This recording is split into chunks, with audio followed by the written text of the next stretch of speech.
Hey everybody, Dr. Rick Wallace dropping in on you. Hope everybody is having a great closeout to your week. Hopefully you are preparing to enjoy your weekend. For me, it is a work weekend. I have a webinar to do tomorrow. I think we also have the teachers episode. So I'll be working through the weekend, but I'm good. Look, first, there are a couple of things that we need to get out of the way. First and foremost, don't forget that we are still in the middle of a fundraiser for the work we do in the community. That information of how you can help us do what we do is in the description box. For those of you who haven't followed me for long and you don't know the work that we do, there's a link to the organization's official website where you can see the work that we've done for over the last 15 years.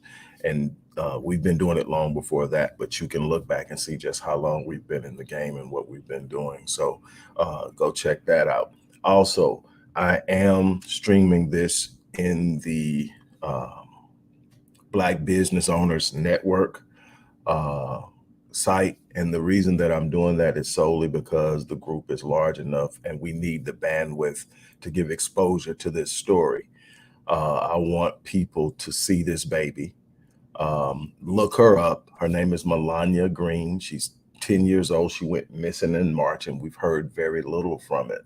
And I want to talk to you about why that is. So here we go. You have often heard me say that one of the greatest problems for Blacks is the fact that we don't understand how things work. We tend to move from emotion, we tend to move with our feelings, we tend to deal with things from a surface engagement, and we don't understand what's going on. There's a reason for everything, there's no such thing as coincidences.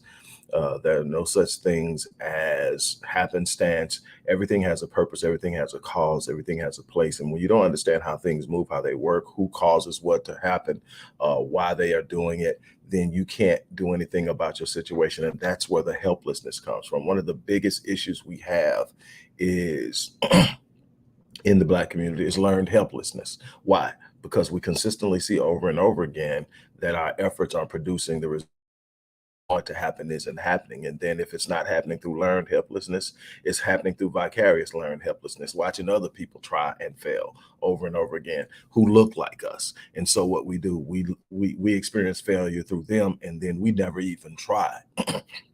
This has been happening for a while. Here's the issue and why this is so important to me. And when I first saw this, I told my partner, Tiffany, the founder of the Black Business Owners Network, I told her that I'm so tired of seeing this because this baby is simply a microcosm of what I've been looking at and seeing and living, and which is a part of what we have been doing for I don't know how long. Uh, we have over 70,000 Black females, regardless to age, missing in the United States, not globally, just here in the United States. 70,000. That's 70,000 people that have gone missing, been officially reported missing, and have not been recovered, either alive or dead. And that is a problem because you don't hear about it. You see little memes every now and then. And what I'm going to need, I want to put it out there right now. What I'm going to need is I'm going to need my kings, my brothers, my warriors to stand down on this one. I know we have our own things, and I know we're going through some things. Trust me, I know that there's a lot out there that's on our backs. And this isn't what this is about. This is about a specific issue that we understand. It was Malcolm that told us that our women were unprotected, the most unprotected, the most uncovered, the most unsafe. And the problem is because there's a growing distance and gulf between us, they are becoming increasingly unsafe because there's no universal and collective protection. So my brothers, I need you to stand down. I need you to pay attention here. If we're ever going to regain our luster as leaders, as those who stand up, as those who are truly worth the adoration that we can insist that we get. It's going to come first and foremost from our women, and it's going to come because we finally create an environment for them that's safe. That because we finally create a situation in which they feel safest when they're in our presence. See, we're going to have to be willing to understand that you don't just come up with 70,000 of our women and girls missing and there not be some type of sociological, financial, and criminological impetus at play. They're not safe because they're not protected. They're not protected. They're vulnerable, and people realize it. They go after the easiest thing to get with the least amount of resistance and the least amount of pushback. So you got situations in which there are so many people who contact our organization, and Dr. Blanchard will attest to this, that contact our organization because they can get no playtime with the media. They can get very little traction with the media. And one of the things that our law enforcement loves to do when it's our babies is say, well, you know, she was troubled. She probably just ran away. Well, if she's, to me, now, obviously, the legal law of adulthood in the U.S. is 18. But to me, if she's under 21 and she's missing, I don't want to hear I don't care what she did to become missing. I want to know where she's at. And that's something that we've got to start demanding. We've got to stop accepting that that's all we can do. No, it isn't all you can do. But at the same point in time, we are also going to have to sit up and say, well, if you won't do it, we will. We are going to have, we just sit up in Houston and found a baby that's been missing. And I say baby, she was 22, I think.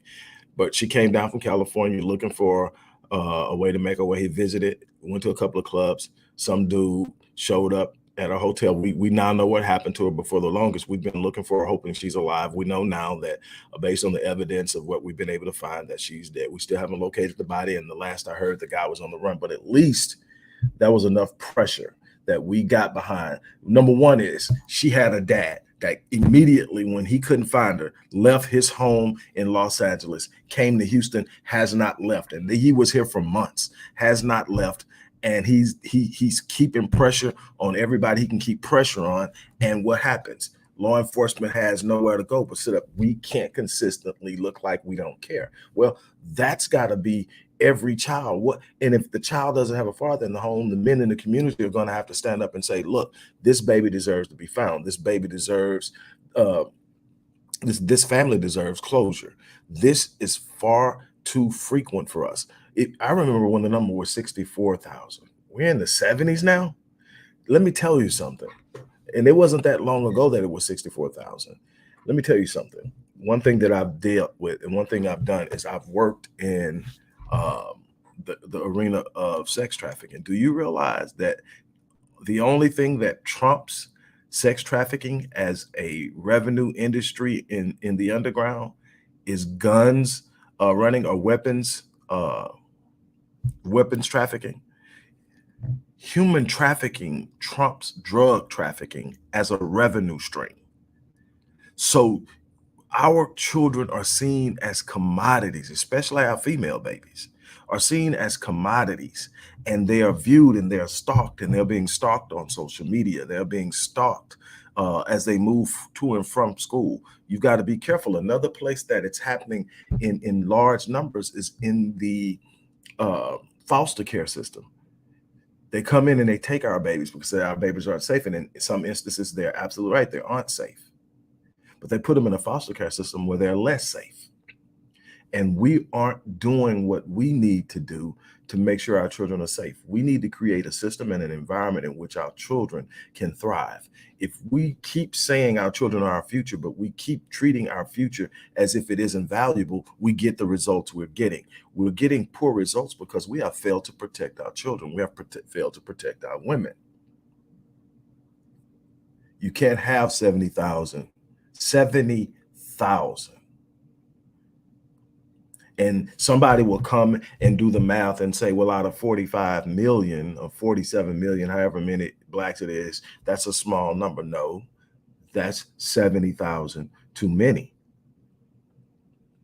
We have to start caring about things based on an idea that if it was my daughter, if it was my sister, if it was my wife, if it was my mother, what would I want people to do? What would I want my community to do?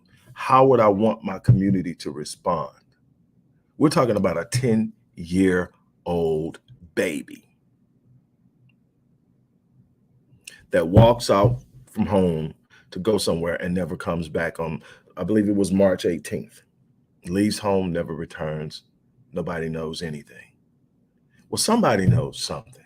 And I'm hoping that somebody watching this or will share it with someone who will share it with someone. And at some point in time, we can find out where this baby is at. And I'm hoping that she's okay. I'm hoping that, you know, maybe it's a family member or some type of custody issue. But right now, all we know is this happened on March 18th, and this is June 10th, and she's still not found, and no one's done anything, and we've got very little media attention. Now, when Michael B. Jordan and Lori Harvey break up, nonstop coverage. It's on every radio station. It's on every podcast. It's the conversation up and down social media threads. It's the talk of the universe. And it has absolutely no bearing on the trajectory of Black collective as a whole. But losing our youth, that has a massive impact. Here we are with a young baby missing, and most people won't even know her name if you said it. Her name is Malanyah Green. She's 10 years old. She's roughly about 5'1" from what they're listing her at. You know, but what I'm telling you is that I don't care what the situation is under which she disappeared. What I do care is that people care enough to be engaged and be involved and to do more than go, oh my God. I am so tired of seeing, oh my God, when we look at some of the devastating things that are happening.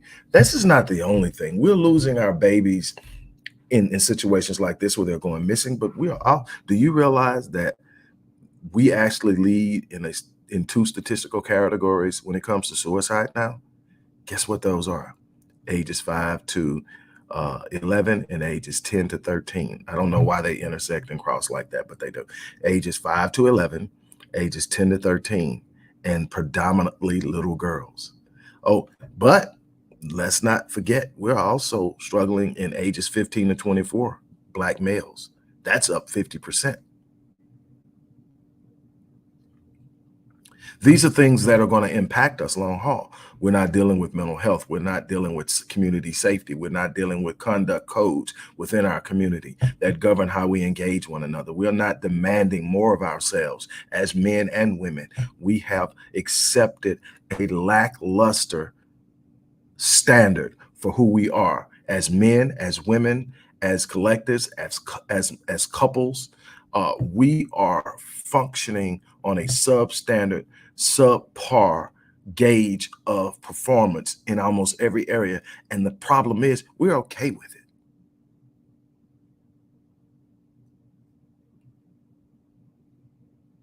it. In many instances, most of us are more concerned with being accepted and acknowledged by the system than we are about winning and being empowered and being autonomous and being independent. That's a problem for me. It's a problem for me because there should be more of a focus on protecting our youth, male and female. You know, Black Men Lead, Marion's Restoring Ghetto's Forgotten Daughters. Those are things that we should be heavily invested in. Why? That's our future. Keep talking about the future, but we ain't investing in our kids. Not how we're supposed to. We're trusting a broken academic and educational system to educate them. They're not being educated. They're being indoctrinated into servitude with no access to true understanding of how they build their own independence and power. That's our fault. Black boys are being alienated in the educational process as early as kindergarten, 5 years old, and they're already trying to pump them full of psychotropic drugs to make them more docile and controllable.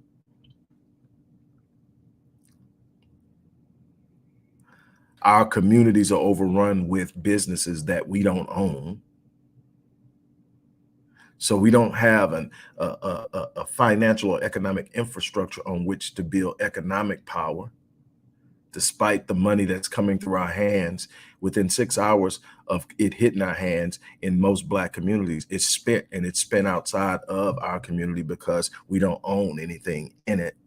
There's no strategies for building business, residential development, commercial development, financial development. We should be owning and creating our own financial institutions. That could easily be done through the Black church.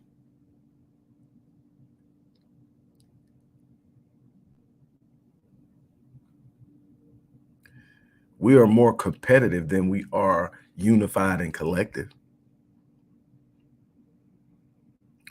We are struggling here. And when I see this beautiful little baby and understanding that, you know, she may be somewhere scared, or she could have been harmed, and her family doesn't have answers, and nobody's really talking about it. And the level of helplessness that her family feels when they try to contact law enforcement, or when they try to contact politicians, and when they try to contact the media, and they just get pushed to the side and they don't know what to do. The frustration that comes with that helplessness. And there we are sitting here, and we're moving on about our day. This is not a one-off anomaly. This is happening far too often, and we are sitting around and we're doing very little. We are not doing the things we should be as a collective. We haven't learned how to love ourselves enough to take action. We haven't learned how to love one another enough to be concerned. We are so caught up in self that we are missing an opportunity to evolve into something great as a race of people, as individuals as well. But we have to see the need to protect our children, to love our children, to be there for our children, to men, to provide safe spaces for our women and our children. Women, to be a system of support for men who are actually willing to stand up and step out there and being that role. I'm not talking about the ones who don't want to be in that role, who see nothing but enemies when they see Black women. Not talking about them. That's another issue. I'm talking about Black men right now who are ready to step out there and be people like me, who have done it their whole life, no matter where I've been and no matter where I'm at right now. My love for Black women has not changed. My love for the Black collective has not changed. My belief in strong Black love has not changed. And I am here for my people. And there are other people like me. We need you to stand with us. Together, we can work on all of that other broke stuff. But we have to have some people who are willing to address the issues and confront them with solutions in place of complaining. Because when we don't do that, we end up with babies like Malanyah who are sitting up and suffering the consequences of our dysfunction.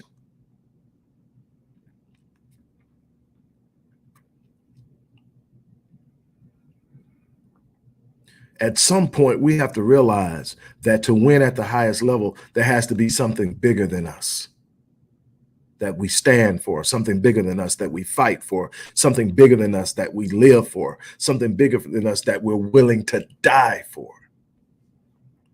It was Dr. King that says that a man that does not have something for which he is willing to die is not fit to live. So I have to ask my brothers, what is it that you're willing to die for?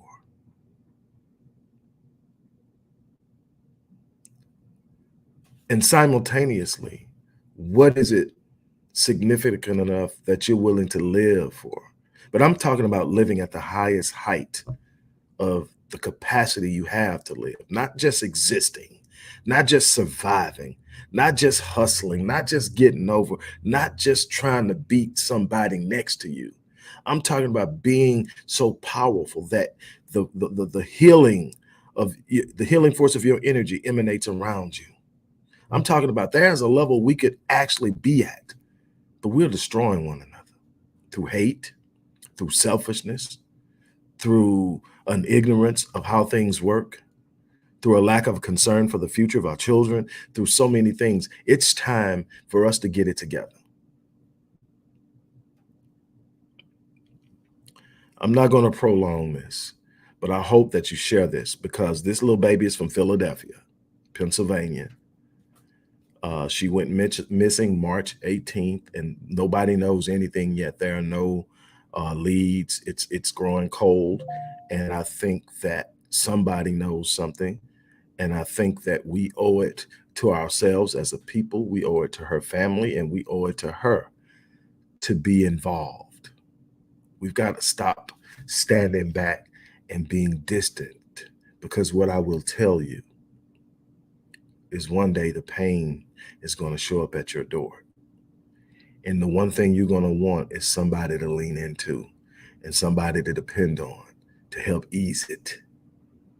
Hopefully you would have put in enough that there are people there because you were there. I'm going to leave it on that note. Like, we've got to do better, people. We have got to do better. I'm sitting up and I'm looking at this baby's picture, and I'm going to put it on the thumbnail when I finish this video. She's a baby. And all I could think about are my grandkids, and something happened to one of them, and how protective, I am of them, and, and how they want to be autonomous. And I'm just going, and I'm pretty sure she was just going somewhere she probably had went 100 times in the past. And all of a sudden, she doesn't come home this time. And I'm imagining me being her grandfather or one of my daughters. 'Cause I keep telling my adult daughters, look, they will snatch you too. And, be careful. There are things we protected you from that you aren't aware of out there because we kept you covered. Be careful out there.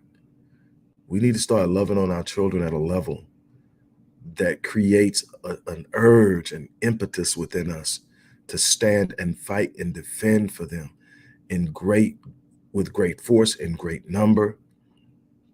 We also need to be in the same place and vein in thinking in how we handle our women, my brothers, and my sisters.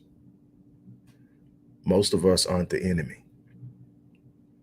Most of us have a desire to love just like you.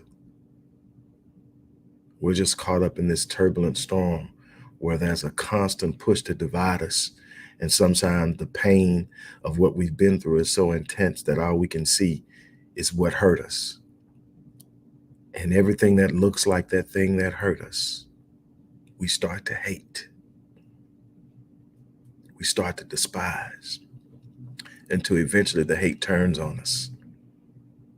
And then that toxicity and poison begins to destroy us. We have way too much to live for to allow that to happen. My challenge is that we wake up and that we start to live in the fullness of who we are capable of being as a people. And we must hold ourselves accountable to being the best we can be, accountable to living at a certain standard, accountable to having a reputable pedigree, so people know they can trust us. On that note, look, I'm gonna get ready to get out of here. Don't forget, show your love and support for the work we do. But whatever you do, share this and give anybody who has information, get in touch with the authorities. If you don't want to, get in touch with me and pass on what you want to pass on, and I'll get it to the authorities. But we are not going to sit by and let this baby just sit out there wherever she is, and nobody is going to do anything or say anything but the few. If mainstream won't do it, then here comes black media, alt-black news, alt-black media, new black media. Here we come. It's up to us. It's up to us. And so that's my call. That's my challenge, is that we find a way to bring this baby home. On that note, look, I'm getting out of here. I hope you guys have a good remainder of your weekend. As I say, I'll be putting in work. Good day.